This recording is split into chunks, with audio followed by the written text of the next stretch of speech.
Assalamualaikum warahmatullahi wabarakatuh.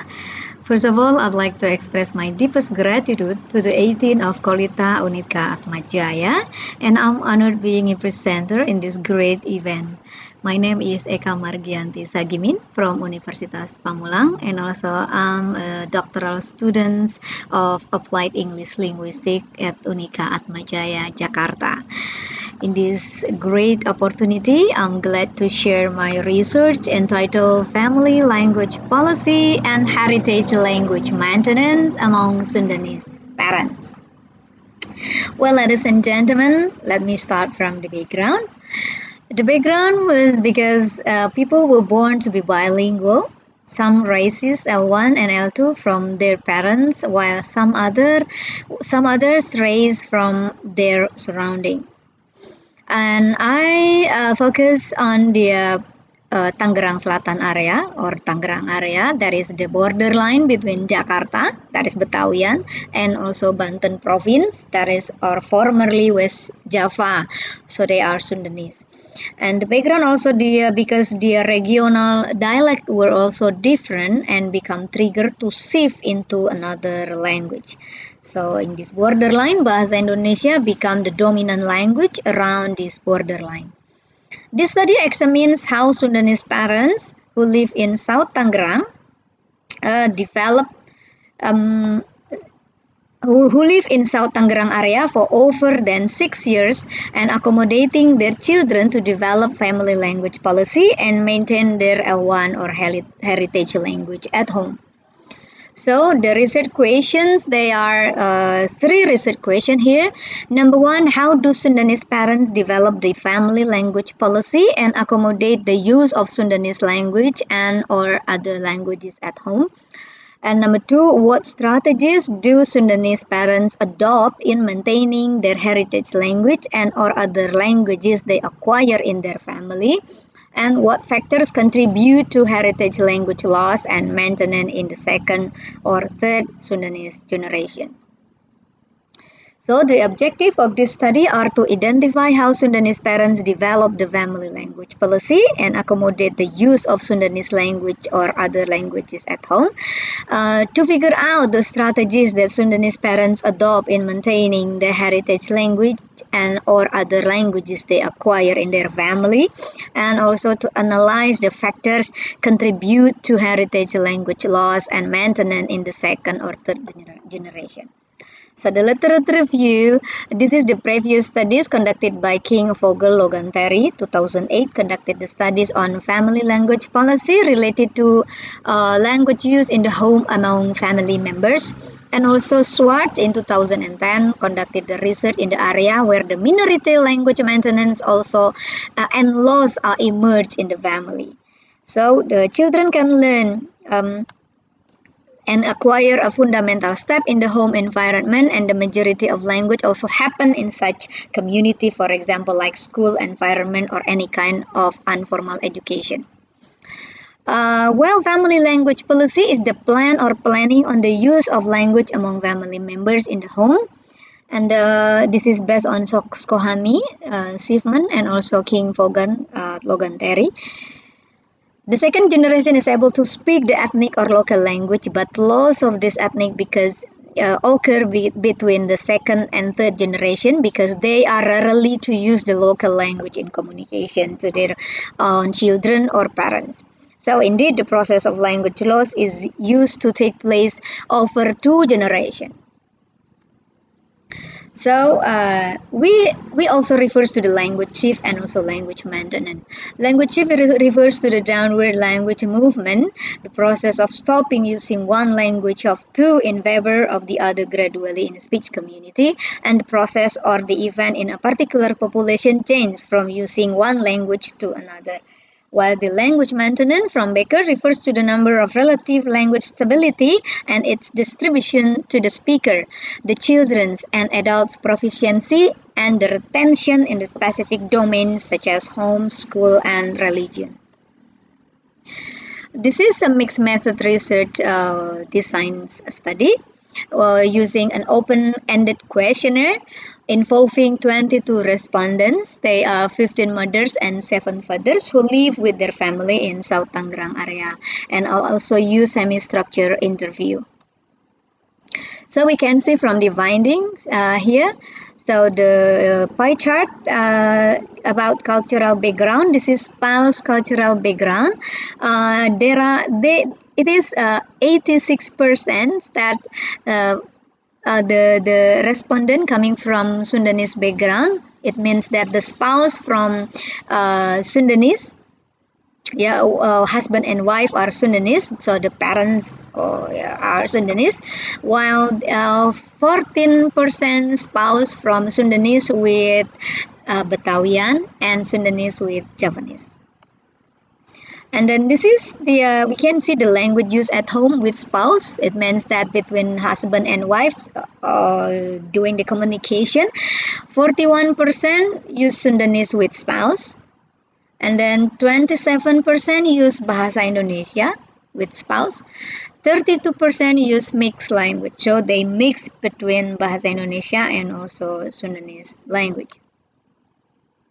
So we can see it from the result of the questionnaire. This is the language used at home. So, apakah ada peraturan bahwa Anda hanya berbahasa Sunda dengan pasangan dan anak-anak? Well, actually, 90.9% said no rules or there is no policy at home. Di rumah kami menggunakan bahasa Sunda dan pembiasaan menjadi otomatis. Berbicara Sunda dengan sesama Sunda. And pernahkah Anda merasa anak Anda terlalu banyak menggunakan bahasa Indonesia di rumah? Yes, 81.8% said yes. Unfortunately, yeah. So, what about the intensity of using bahasa Indonesia? Seberapa sering menggunakan bahasa Sunda dengan anak Anda? They said 72% said sometimes they use bahasa, sometimes they use Sundanese. And then jika salah satu dari orang atau keluarga, bahasa apa yang digunakan anak ketika berbicara? 50% said with bahasa Indonesia, 45.4% with bahasa Sunda, and 1% with mix. Yeah. So dalam keterampilan bahasa manakah anak itu lebih kuat? Yeah, of course. 81% said bahasa Indonesia, 13% said bahasa Sunda or Sundanese, and 4.5% mix. Yeah, so we can see from the result of the questionnaire. And then this is also the language attitude. Bagaimana pendapat Anda bahwa seseorang harus dapat berbicara bahasa Sunda untuk menjadi orang Sunda sejati? Yeah, well actually mostly they said setuju and sangat setuju. Now we can see the summary of the tabel. So the attitude toward Sundanese language and its maintenance. Actually, they are proud of being Sundanese. They say that Sundanese people is very polite and nice and friendly. There are 36% strongly agree, 54% agree that someone must be able to speak Sundanese to become a true Sundanese. So for the question, do you think that Sundanese is in danger of being lost in South Tangerang? 18% said strongly agree, 31% agree, so 45% disagree because they believe that Sundanese still exists. And then for the question, do you want your child to keep speaking Sundanese? 72% said yes, agree. So there are 59% said strongly agree, 41 agree that the use of Sundanese is very important. It means that mostly of the parents say that Sundanese is very important because they can keep the inherited language and maintain at home and in the family environment. So this is the strategy how to protect the language, the local language. Based on the interview result in developing family language policy, actually I interviewed to 6 respondents. So only one respondent said that she applied the language policy at home, while the rest answered differently. Intinya ketika mereka masuk ke rumah atau ke keluarga, sebisa mungkin mereka harus menggunakan bahasa Sunda. Dengan keluarga, sepupu, nenek, semuanya mereka berbahasa Sunda. Di rumah kami berbahasa Sunda, bukan hanya wajib, tapi juga sudah otomatis karena pembiasaan yang diturunkan. Yeah, actually only one. Yes, while in excerpt 2 from the respondent 6, tidak ada peraturan resmi, tapi dalam berbagai situasi diciptakan suasana berbahasa Sunda.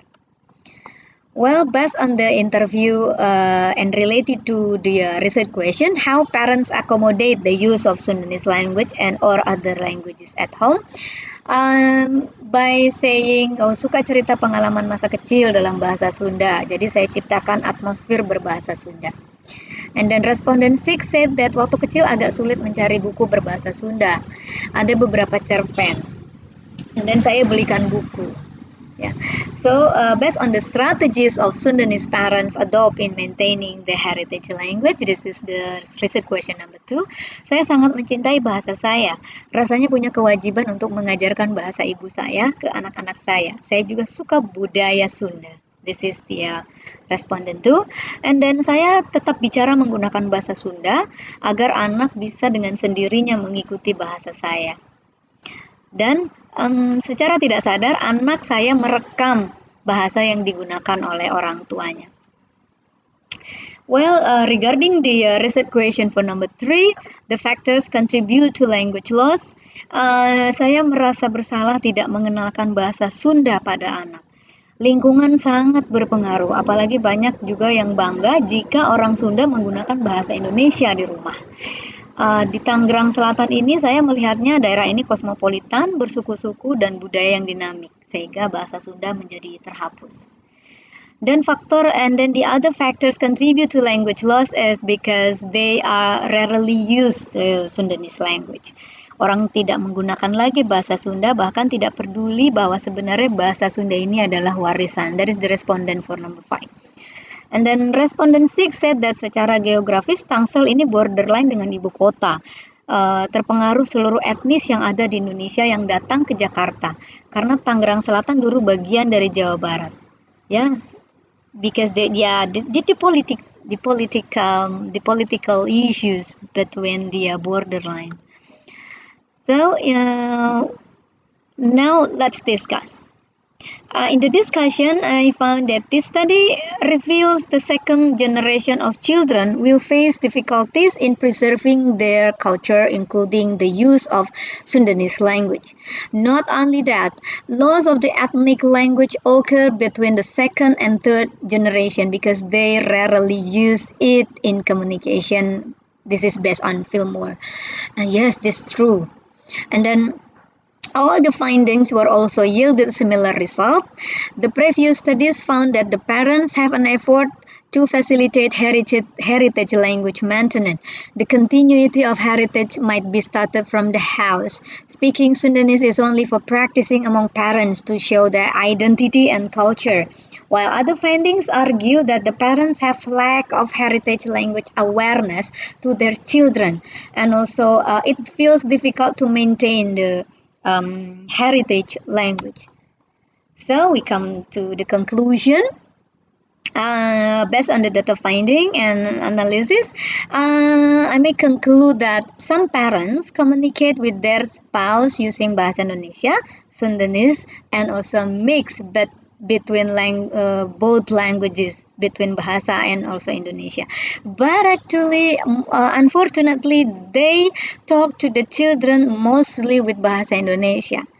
The parents, neighborhoods, and school environment become the trigger of losing the heritage language and shifting into another language among Sundanese children.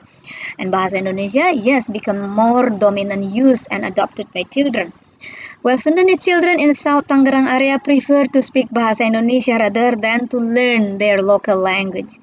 Many parents still have big effort to maintain the heritage language by adopting some strategies such as providing a Sundanese dictionary, keep speaking Sundanese between parents, and creating situated language practices practices at home and surrounding.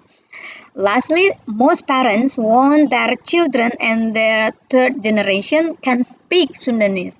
They were also proud of being Sundanese and they said that it was very important to keep the heritage language to preserve their identity and culture. Well, ladies and gentlemen, I think that's all for my presentation. Thank you very much for attention. Assalamualaikum warahmatullahi wabarakatuh.